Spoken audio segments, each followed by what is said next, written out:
We're always taught that capitalism impoverishes people, taking from the poor and giving to the rich, and it produces hunger and hopelessness. When people say impoverished, what they really mean in actual terms is not having enough resources to buy the very basic things that every being needs to survive. They mean food, they mean clean water, they mean medicine, they mean shelter. And by that standard, we have the data. The numbers are in, and the amount of people without access to those things, no matter how much their local currency, was cut in half in the last 20 years.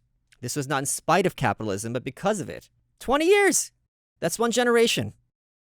As a matter of fact, Americans were recently polled and asked, what do you think has happened with poverty around the world over the past 20 years? Do you think it's doubled? Do you think it's stayed roughly the same? Or do you think it's been cut in half? 95% got it wrong.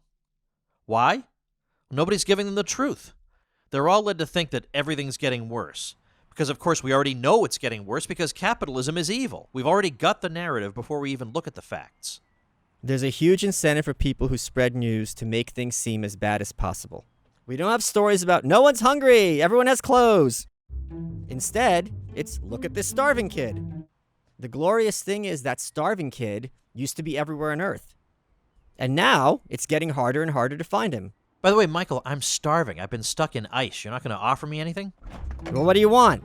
I've got ham from Spain. I've got sashimi from Japan. I've got Canadian bacon. I've got sausages, burgers, dumplings from the motherland.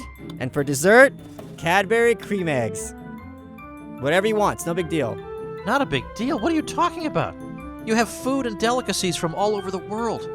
Your pantry is full of delicious food from around the world that probably most kings and queens would have killed to have. You ever stop to think about how that's possible? Okay, Boomer. I went on Amazon and showed up at my door. Amazon? Look, I'm just a simple caveman. How about we go back one step beyond that? How did it get to your door? How did it get to the place that brought it to your door? Where did this all come from?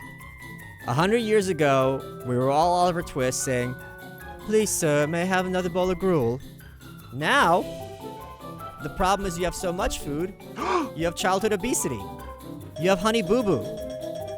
Yeah, it's still a problem.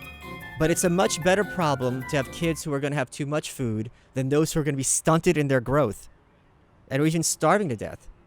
Look, if 95% of Americans believe something that's factually inaccurate, that can only be a function of the organizations that are providing them with this misinformation.